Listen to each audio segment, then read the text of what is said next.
What is up, my friends? This is the Protect Your Neck podcast, and I'm your host, Dan Tom. Analyst is work you can find over at MMA Junkie as well as linemovement.com. But on this here program, the Protect Your Neck podcast, we break down high-level MMA. That's what we're going to do here today, tonight, whenever you're listening to this. Hopefully it's before the fight. Recording this Friday morning, right during the weigh-in times. Almost everybody's weighed in. Except for a couple in particular, perhaps a play that I'm waiting on, so we'll see. We'll break that down as it happens. I got the window up here. My coffee's ready to go. My voice still sucks, so it's all worn out from another hellacious week. So I'm going to give you guys what I got, so that'll hopefully secure an expedited edition as per usual. We're going to recap the previous card very quickly, couple notes off the top, and then we will start the breakdown from top to bottom. If you want to jump straight to that portion, you can, of course, check the timestamps and the notes, whether you're listening on Apple Podcasts. Thanks for the 5-star ratings and review, or the audio version up on YouTube, which will improve, hopefully, if I have time for that over the break with thumbnails and such. But yes, you can subscribe there and help that measly count.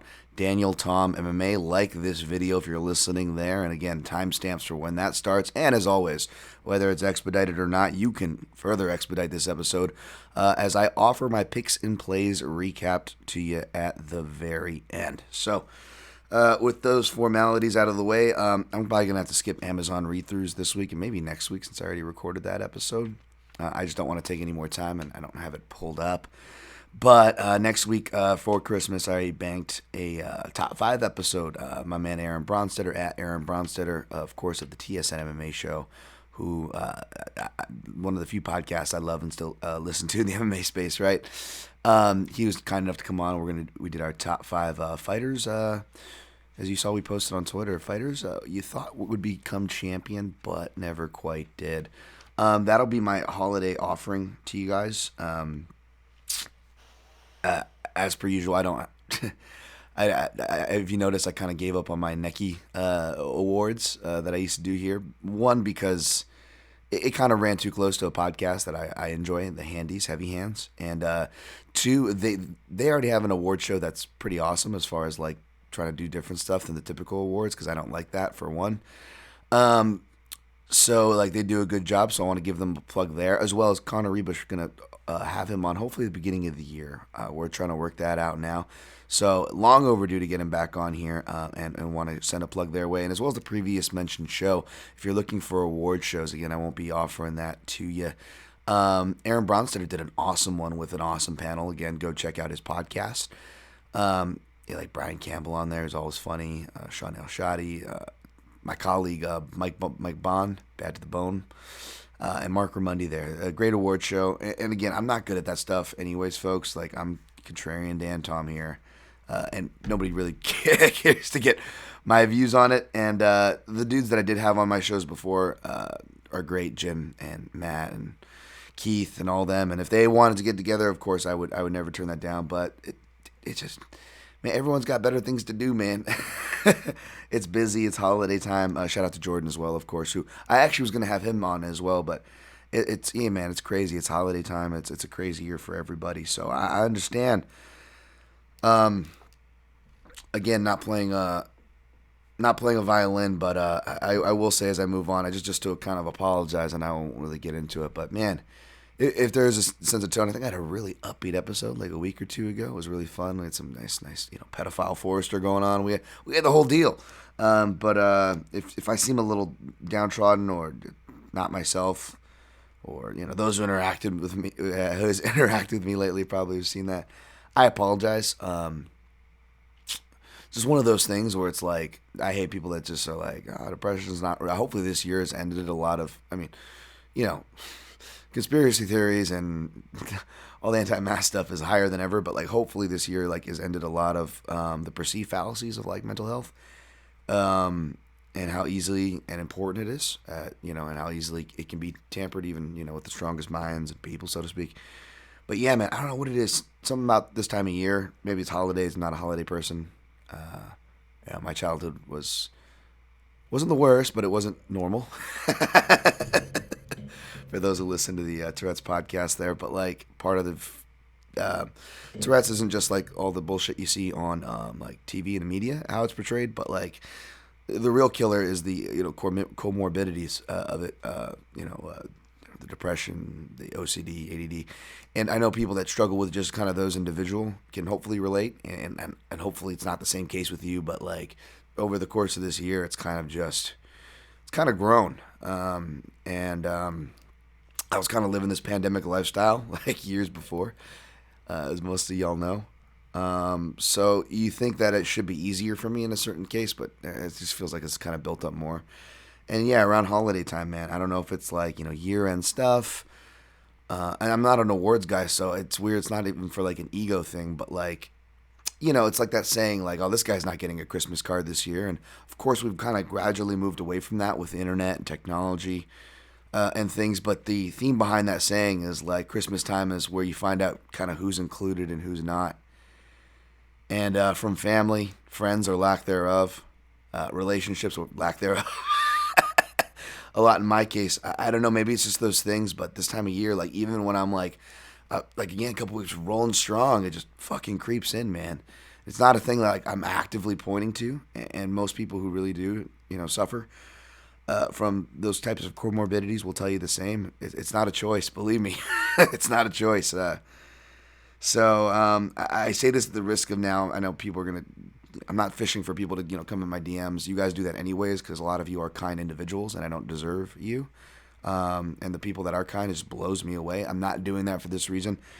But I will repeat the message that I've repeated all year and that I've not heard people, podcasts, etc. repeated enough. Forget me for a second. Just think about those important people in your life and like the real important people. And just make sure you reach out to them, even if they seem like they're doing fine. And whatnot, man, because this time of year is definitely hard. And if it's a hard time of year for you, my brothers and sisters, it's an extra special energy, internet fist bump, hug, and the DMs are extra open to y'all. Anyways, we're gonna push on here, but just wanted to say that, and we'll tie it off with a positive that any part that is ego related, I've been quick to squash lately as my new mantra. Is I'm more in the acceptance part of if it was stages of grief, right? Like when you kind of realize like whatever that's like colleagues, friends, people in the community or whatever that like, oh, it's probably a coincidence this person doesn't this or that, like I think those subtweets are about me, and instead of being upset at that, like I get it, actually I get it, like I'd probably feel the same way toward me too. I'm not everybody's cup of tea, but as I push forward to why you're here, I just got to remind myself why I'm here is to offer, the fight picks and the analysis, and you guys can use that as you will. And I hope you guys do well off it. And I'm grateful for what I do have, man. Again, maybe it's seeing the analytics and starting to pay attention to that stuff and the community. And, all those things, it can be overwhelming and bum you out, but it can also make you forget about who you do have. And I'm so freaking grateful for the people who listen, who have shared, who have liked anything. I don't deserve it, and man, you guys are freaking awesome. So thank you, and make sure you're looking out for yours this season. All right. Needlessly long push through there. All right, let's go. See, has anyone else weighed in? No, looks like Brandon Fitzgerald's doing jiu-jitsu with the security team there. Killing time. I'm watching the YouTube stream. Most of the fighters have weighed in. Yeah, I'm not sure if I missed anything there, but we're going to recap really quickly. UFC 256 went 6-4 overall, 1-2 in straight plays, 2-2 in props. Davison Figueiredo defeated Brandon Moreno. No, it didn't defeat. It was a draw. So he kept the title. Yeah, I scored it. Everyone was upset because it was like the classic. Like again, I think my early Khabib comparisons were correct because not only were you getting the typical like if you say anything negative about Figueiredo, it's like shit's gonna come at you, and I'm like, sweet, I'm dodging the bullet because I'm picking him this time. Because again, folks, I normally do pick him, but I was like, okay, people will be off my back. But then I started getting like crap from the Moreno fans, like like, and then I'd say something nice about Moreno, and then people would be like, what about Figueiredo? And I'm like, you guys are just child. Like, seriously. Get your hands back on Figueiredo's dick and leave me alone.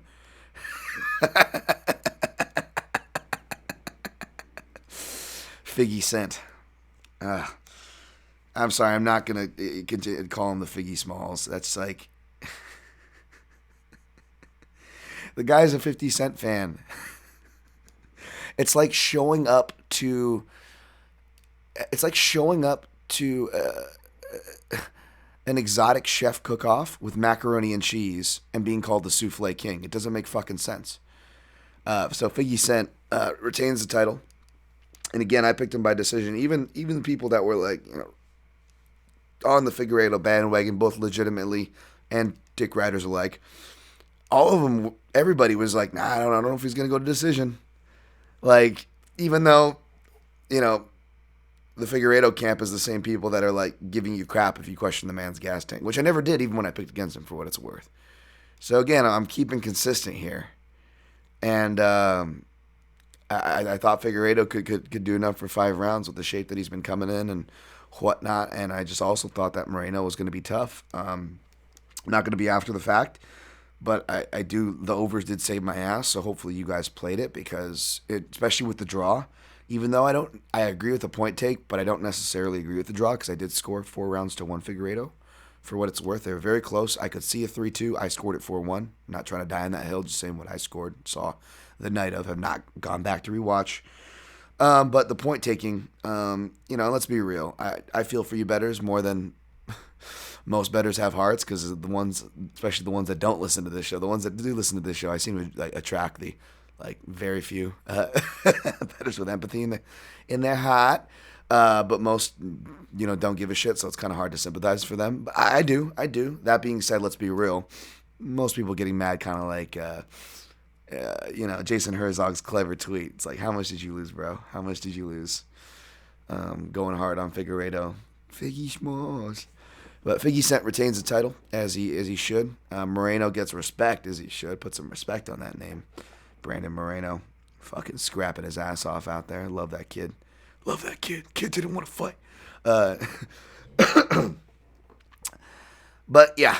Anyway, sorry. I had to pump a little bit there. But Charles Oliveira defeated Tony Ferguson. Talk about being wrong. Most wrong of the night.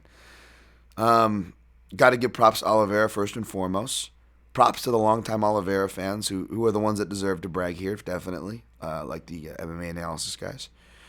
And props to the few, because even the hardcore fans, to everyone in between, to randos, like, no one was calling it by decision, Oliveira.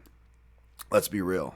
So I got to give credit to the person who kind of laid this out, even if he didn't outright say decision. I can't remember, but he had the best and most accurate breakdown pre-fight of the fight and of Oliveira, which is my man Ben Kahn, at Agent Ben 10. Sorry, I'm holding back a little bit of little morning acidity. He had an excellent breakdown on the show. Shout out to the fight site, the fight-site.com, for having me on their pre-fight discussion for this matchup, which they're probably going to invite me off of, because I think I've been dead wrong on the main fights we've talked about. So, but thanks to them anyways. And Ben, not just with the verbal breakdown, but he did a video breakdown and kills it out of the gate doing this Charles Oliveira breakdown and his grappling styles and really fundamental stuff that actually came to play and was apropos to the night. So, man, got to give credit where credit's due. But boy, does it suck for me, for Tony mainly, obviously, but Tony fans, right? Contrarians like myself or Sean El Shadi. I always give Sean, even though when he mentions people in the media, he only mentions himself and it doesn't mention me. It's all good. I don't blame a lot of my colleagues who I respect for not mentioning me. But I always give credit where credit's due, because regardless how people feel of me, I will always give credit where credit's due, and I'm a big fan of Sean. By the way, did an awesome conversation with Fernanda Prentice on Best Camp of My Life. Go check out that podcast. Wow, Dan, you wonder why your stuff sucks, because you're too busy plugging other people. But yeah, we've been longtime stands of Tony, and me more for the technical side, and even though it became less confident over the years, I felt like he was being very underrated in his chances, whether or not he could have beat Khabib, right? And now, and I don't blame anybody for doing it, but it's like null and void because one, it probably wasn't going to happen anyways. So let's be honest. But two, it's like now you just see that, and to add insult to injury, to see the guy get dominated by a guy who is normally known for quitting. The classic Danton being wrong here. Guy I support not only shows up at his worst, but guy I go against not only shows up at his best, but shows up against type. Like that is just the classic, just twisted in. Your analysis sucks, Dan. And so does your horses. And yeah, my dark horse is down for the count in Tony Ferguson.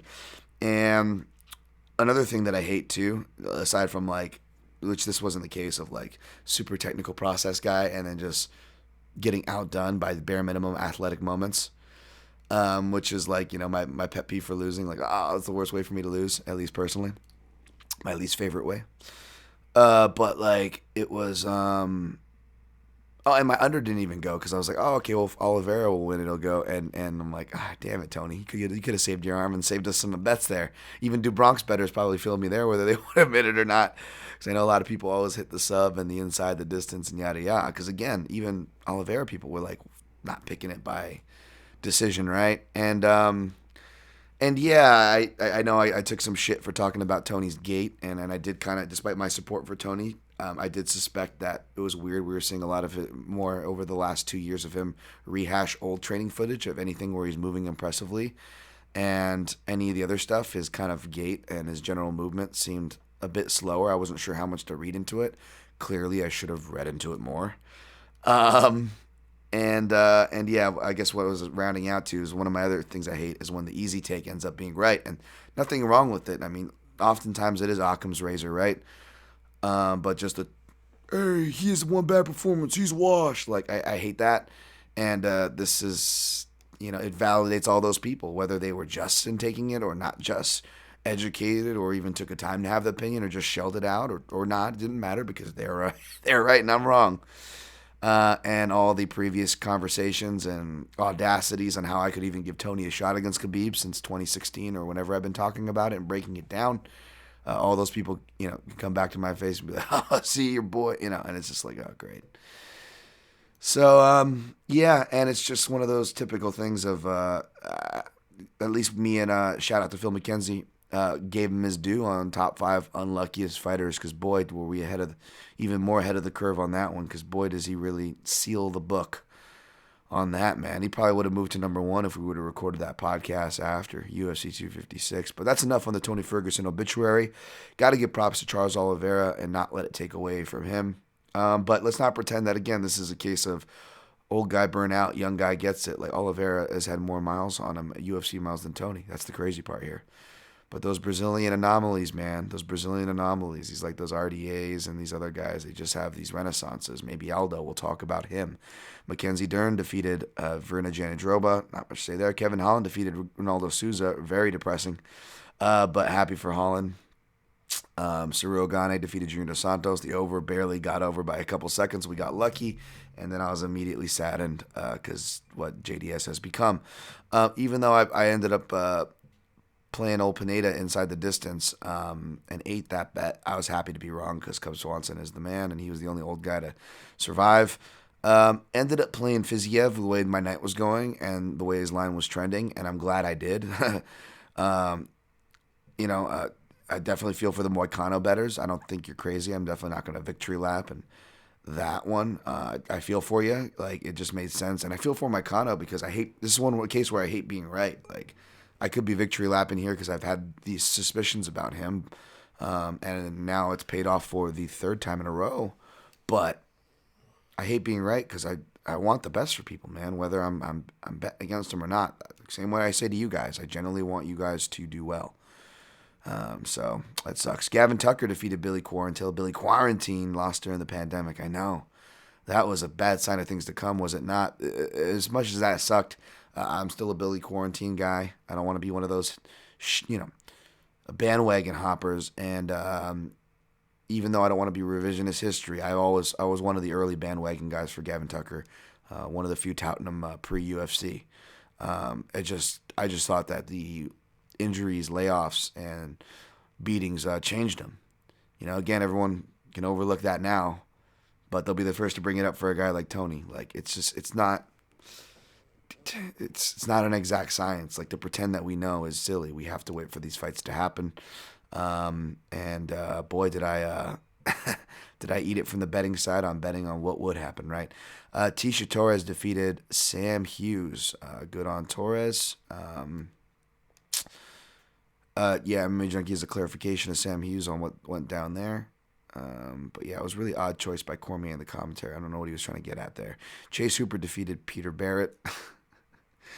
That was one of the ones where you assume your guy lost that you picked, and then like you're doing stuff around the house. You're like, oh, he won? What the hell? At least that was my experience. So that wraps that. Probably spent too much longer than I wanted to spend. Let's jump to UFC Vegas 17.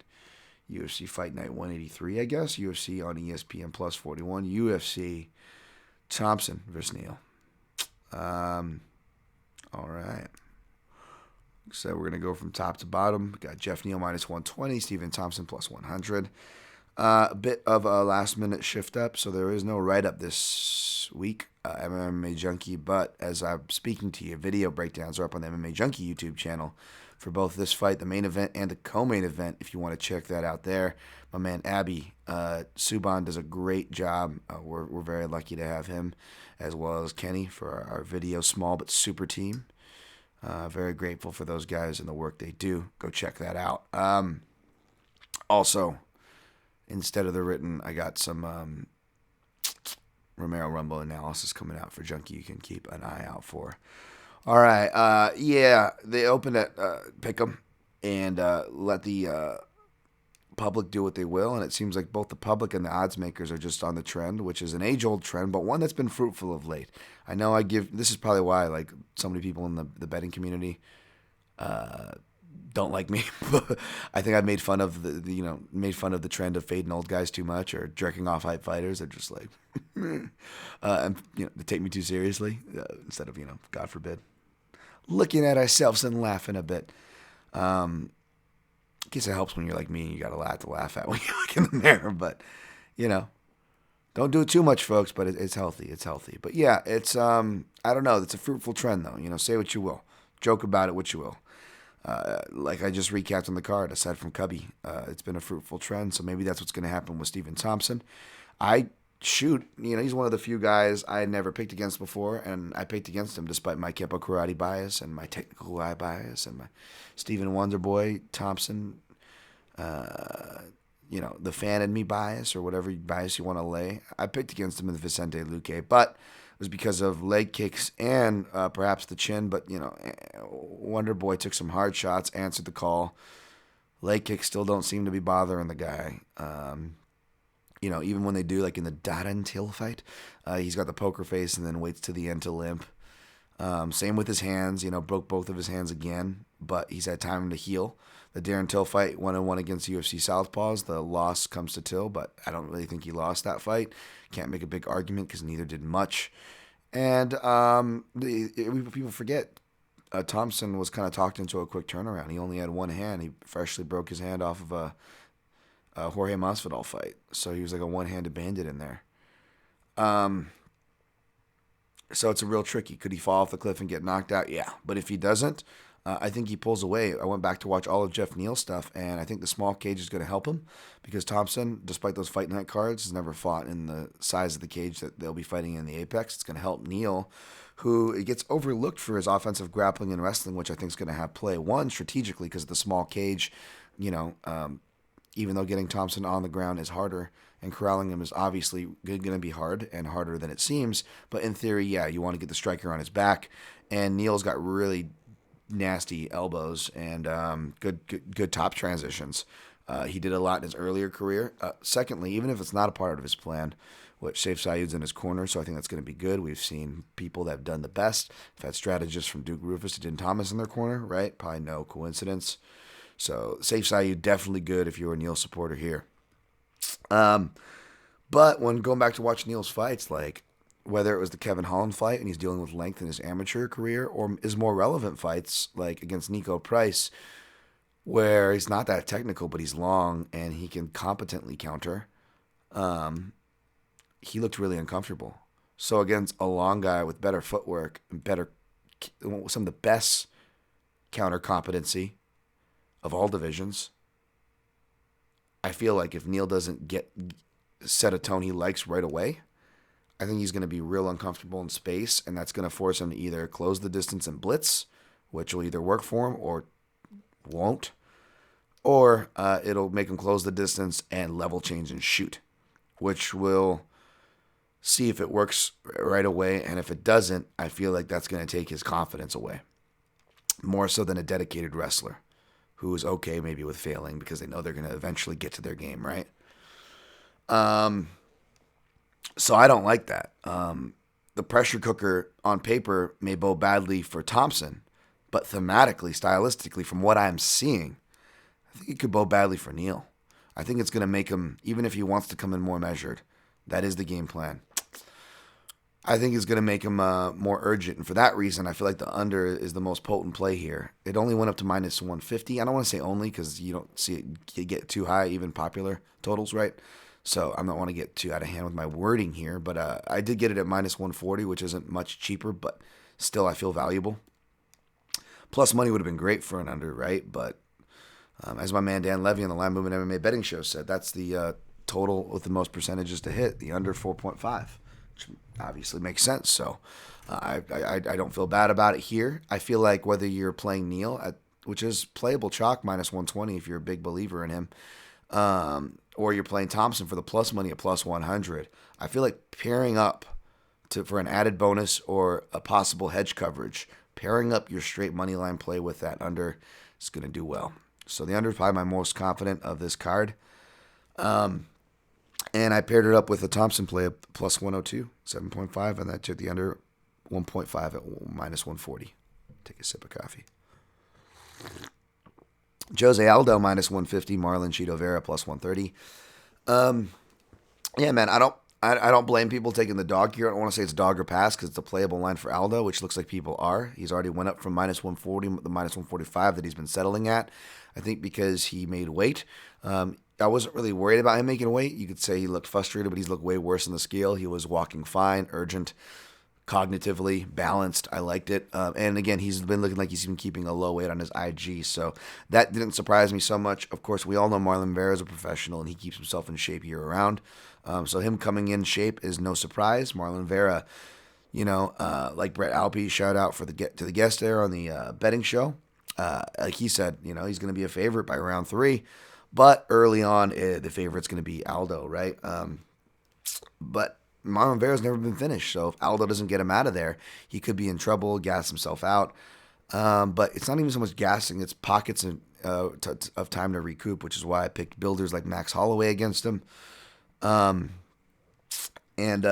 though and Vera is not the same type of builder, he does pick up late and he rips the body, right? He's got those similarities, which are key. Thematically to Holloway as it poses to Aldo. However, bodywork's going to be a potent two-way street, folks. Don't forget, like durable guys like Jeremy Steven went down from the bodywork. A lot of these durable guys can go down from the body. And Marlon Vera's defenses improve, but the improvements that he makes is he just does a high shelling guard. And that opens up the body. And it's usually not so much of a problem because he's usually the body reaper, ripping there. But he's going against Jose freaking Aldo, man. This guy's obviously more technical in all aspects. He'll be the better wrestler. I only see Vera getting takedowns if Aldo is hurt and or tired come the third round. Other than that, I see Aldo controlling the grappling. The body work when you cut down in weight makes guys more weak to the body. I've said that a bunch of times. I'm pretty positive. I even said that prior to Aldo's fight with Peter Yan, where we saw that body weak, right? That is definitely worrisome. However, I would argue Aldo picked up the pack, man, and won a round and a half after and looked great and was competitive. I really like that. I feel like the worry is the let-me-down spot here against Vera, but again, you can't cut corners to get down to this weight, and it looks like, at least from the training, and he made it to the scale and looks great, that his body, he ain't taking Vera lightly. So I'm going to take Aldo here. I think that if he doesn't get the finish, he can still survive what'll probably be a sketchy third round.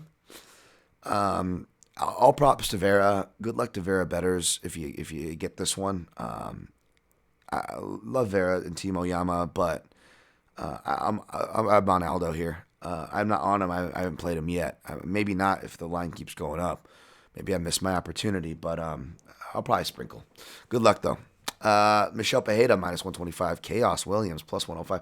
Williams looks really great on the scale. Looks tighter than he did before. Maybe he just packs on a lot of weight and then his muscles look saggy on fight night.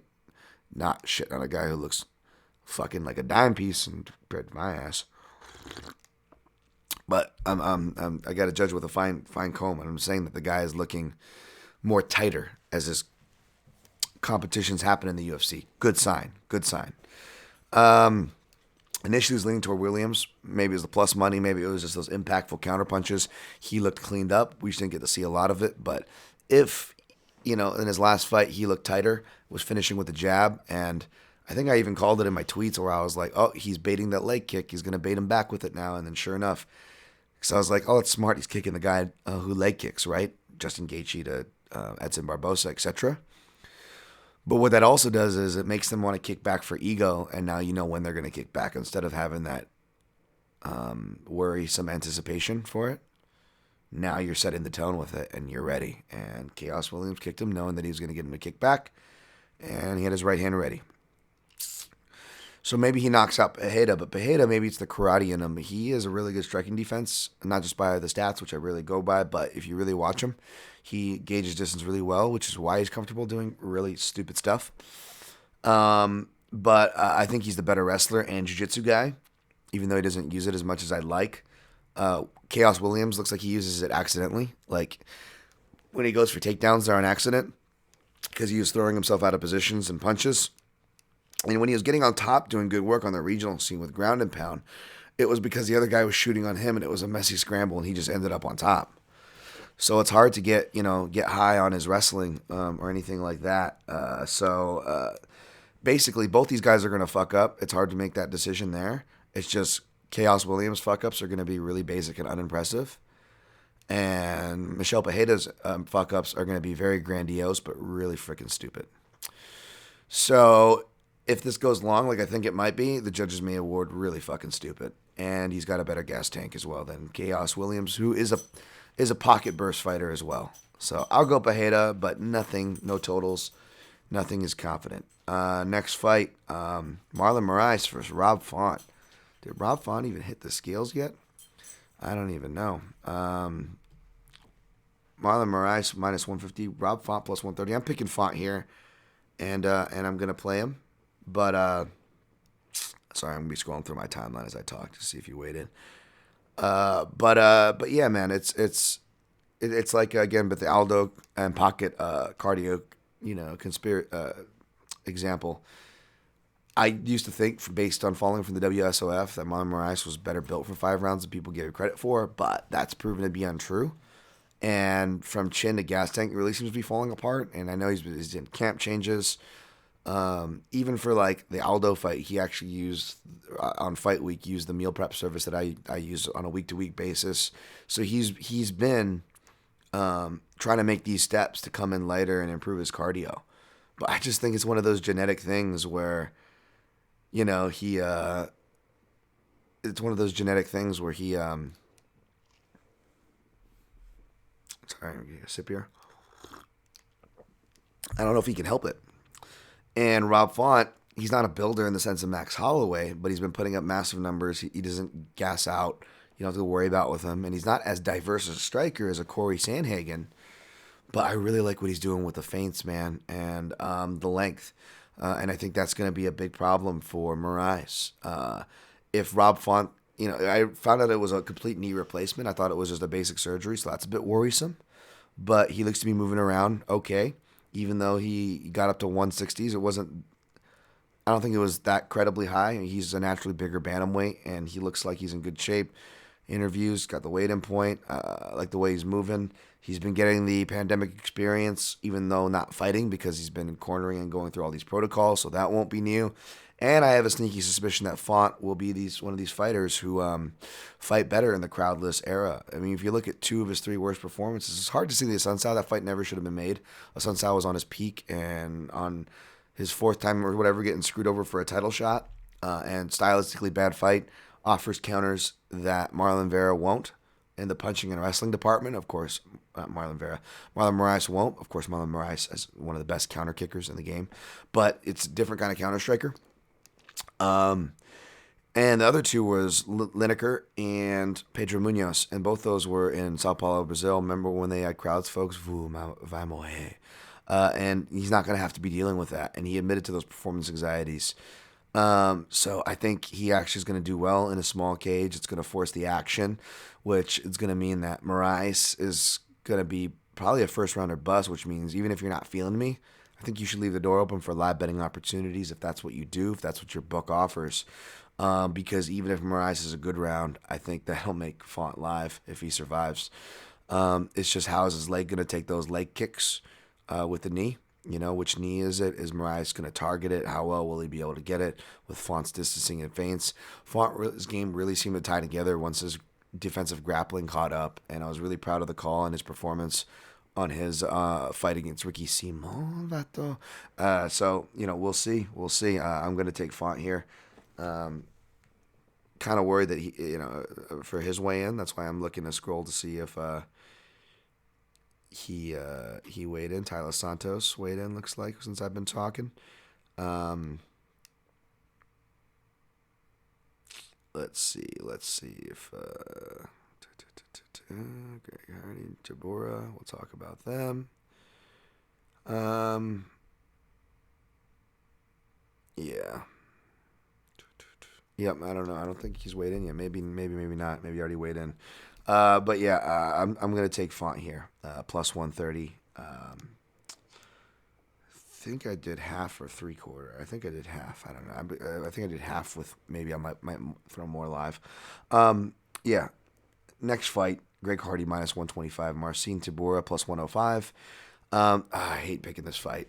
This is only the second time I'm picking against Hardy. I'm not classic like I'm gonna pick Hardy just because he's a trash human. Like I try to do my best to just keep it to the analysis here, even though I clearly do have my opinions right. But this isn't based on my opinion of him, right? He, you know, we finally got another knockout again, which was good. But, you know, granted, it was against Maurice Green, who kind of like knocks himself down, right, when he throws strikes. Not trying to take away from anything. It was actually a nice lead hand uppercut, and uppercuts are going to be the operative word. Marcin Tybura, he keeps his left hand now glued, which is great. It's great when you're going against a right-hand heavy guy like Greg Hardy. However, it doesn't protect against that shell, doesn't protect against an uppercut. So Greg Hardy, for you Greg Hardy supporters, the uppercut is going to be the shot to look for here. The most live against Tybura, who's probably going to be looking at a level change. I've been all over the place on Tybura. I've been trying to fade him. He looked like he was just trash. He looked like he was getting bigger each time out, like he was fading out. I thought he was going to be much better, even though I was one of the few who picked Timmy Big Dick Johnson to beat him and cash that underdog money back at UFC Zagreb. But I still didn't think low Tybura just over time. Now he's hit like this renaissance, and he might be, I don't know if he's going to be on a Jan Blachowicz kick, but, you know, Polish power. He's been taking pictures next to his doctors, coincidentally, doing the old doctor change-up. I know I give shit to Brazil, but Poland does a lot of that too. Jan may or may not have been doing that around this run, you know, taking pictures, changing up the doctors, you know, working closer to home. Jesus, Dan. But... yeah, and Tybura, you know, he always has an awkward shape to him. I think that's just how he is, but he's looking in better shape, even on the scales this morning. And he's got the grappling that he's going to sell out for. He's got a, you know, he has shown that he can tire in the third round if he is grappling heavy, but I don't think he's got to worry about that here against Greg Hardy, who's going to have a better gas tank because Greg Hardy uses his inhaler, and was gassing hard even in a win. Now, he did go to this with Volkov. That was just a weird outlying fight for both, really. So I'm being really careful to put too much weight into it, but I don't want to be unfair. You have to acknowledge that. However, more often than not, the guy's tired, questionable, and doing questionable things.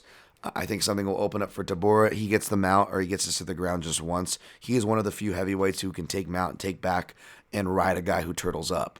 So for that alone, give me Tabora for all his experience. You're going to put plus money on there, even if you're a Greg Hardy guy. You gotta respect that the line is close for a reason here. So I'm taking the dog in the heavyweight fight. I put half a unit on Tabora, which probably means Hardy will win. So thank me, Hardy supporters. Jillian Robertson slowly moved to a favorite, even though it was pretty much pick'em odds, I believe, when it opened. Minus 115. Tyler Santos, minus 105. Another weird sample size she has with Mara Romero Borella. Robertson actually opened as the dog. Grats, so you got that. I mean, I don't want to say grats because she didn't win, but one thing with Robertson is she will fight for your money. The elbows and those things from Macy Barber, perhaps that could happen here. Because on paper, you can make the argument that both women are bad matchups. Tyler Santos, the Muay Thai, purple belt in Brazilian Jiu-Jitsu, mainly Muay Thai because her father is a Muay Thai teacher. She was raised with it. Athletic. Maybe she's got those knees and elbows, or she can get Jillian Robertson off of her hips and stay off the ground. She's got some mean stuff for her in the clinch that'll turn the tide. However, an active, aggressive wrestler really works well from the single. That's going to make her balance and take away that base. Like Jillian Robertson's likes to work from, both the diving half guard from Damian Maya style to her single chains. I really like that. I like that she showed the discipline to do, the Chucky Olives, and so I can go 3 rounds with my jiu-jitsu. And I also like that at the end of it, she wasn't happy with it. She was really disappointed that she killed her 100% finish rate. So you know that she's going to be going for a finish, do or die. So I didn't take the money line. I actually just took Jillian Robertson inside the distance at plus 250. I put a half unit on that. And maybe fight doesn't go to decision minus 145. It's chalky. But maybe you could cash on that. Santos isn't the biggest finisher. But if according to my logic, slash Jillian Roberts' own logic, if she's going out there and being do or die, going for the finish, that means she's probably going to be do or die, and she seems to be that kind of fighter.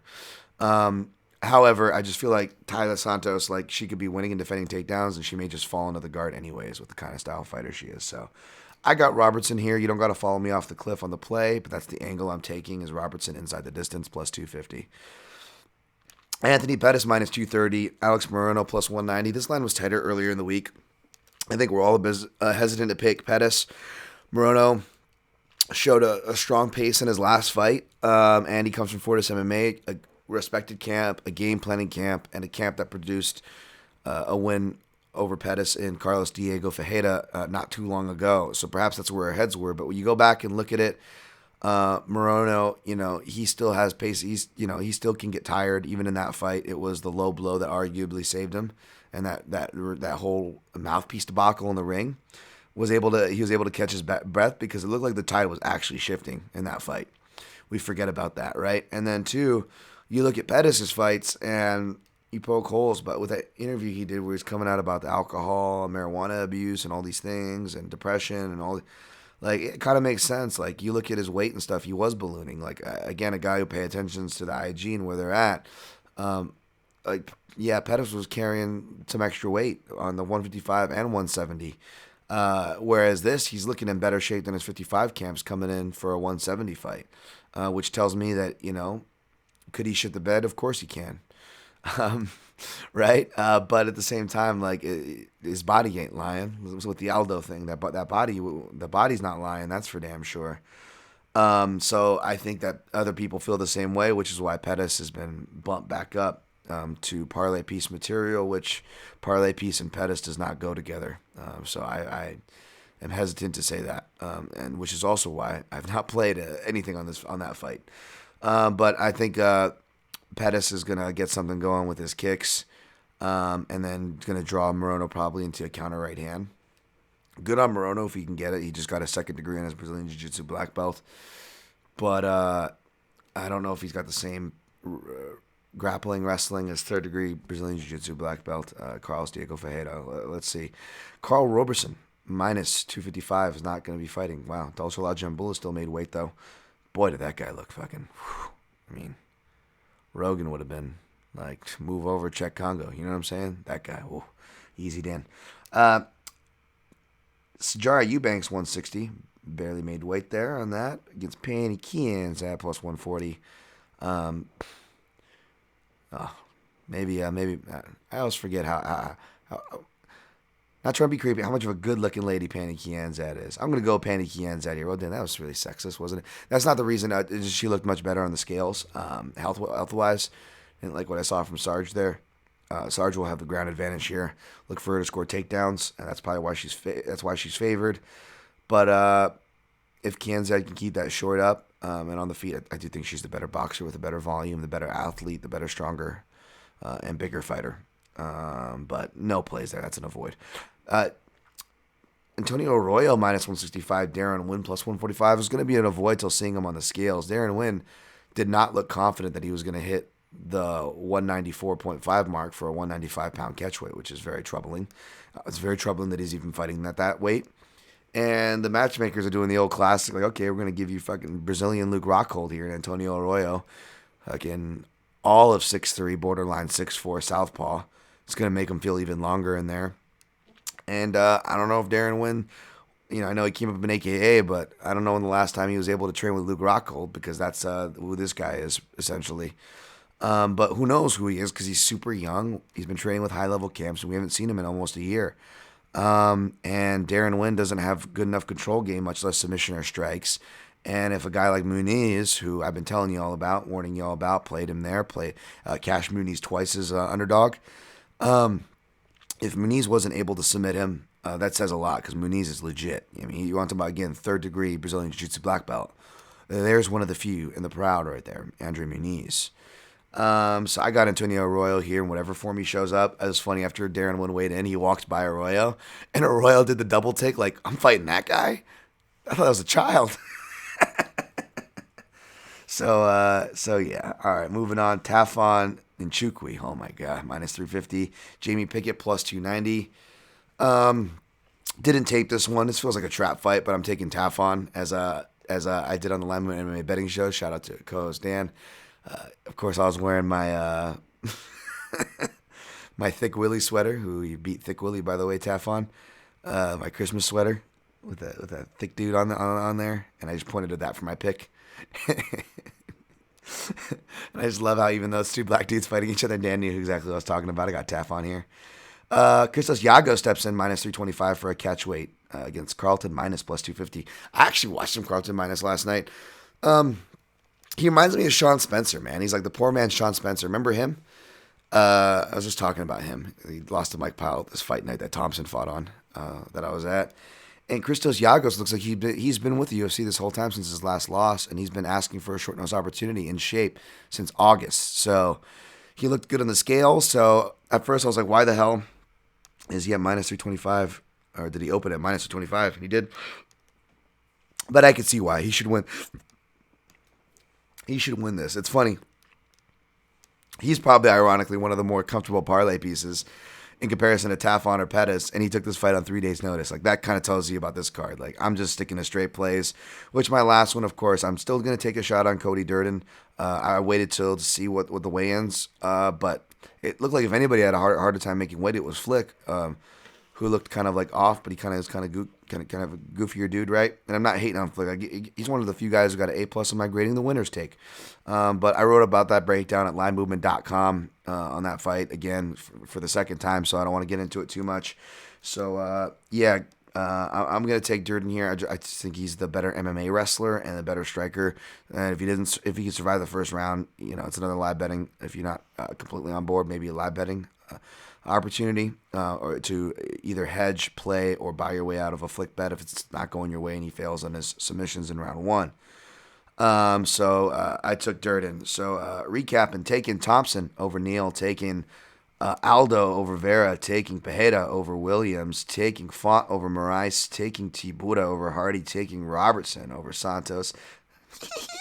Sorry, Jillian Robertson's giggles and her key eyes are like... They're going to make some creepy dudes happy. All right, Dan, move on. Taking Robertson over Santos. Jesus Christ. Taking Pettis over Morona. Taking Kianzad over Eubanks. Taking Arroyo over Wynn. Taking Nchukwi over Pickett. Taking Yagos over Minus. Taking Durden over Flick. No parlays. Took Thompson at 3/4 of a unit. Took Durden half a unit plus 132. Took Tabora plus 102, half a unit. Took Arroyo minus 160 for a unit. Props took Thompson Neal under 4.5 minus 140, 1.5 units at Roberts inside the distance plus 250, 0.5 units. Avoid Kansas at Eubanks, Williams Bejeda, and Tafon Pickett. Hit up mixedmartialanalyst.com for the click-throughs on your Onnit purchases or Amazon purchases. I really appreciate those. It really does help. If you really even want to be above and beyond, you can click the PayPal link. Since this is free, it will be free, continue to be free here on the Protect Your Neck podcast. Or just give it a like, share, at the PYM podcast. Follow on social platforms really helps. I won't spam your feed. At Dan Tom MMA to find me and my content. Again, Daniel Tom MMA for the YouTube channel to subscribe to. If you can help me there, we would really appreciate it. Apologies for just being all over the place as I usually am, and just if I've not been me lately, or whatever. I apologize. It's no one's fault but mine. I just appreciate you guys.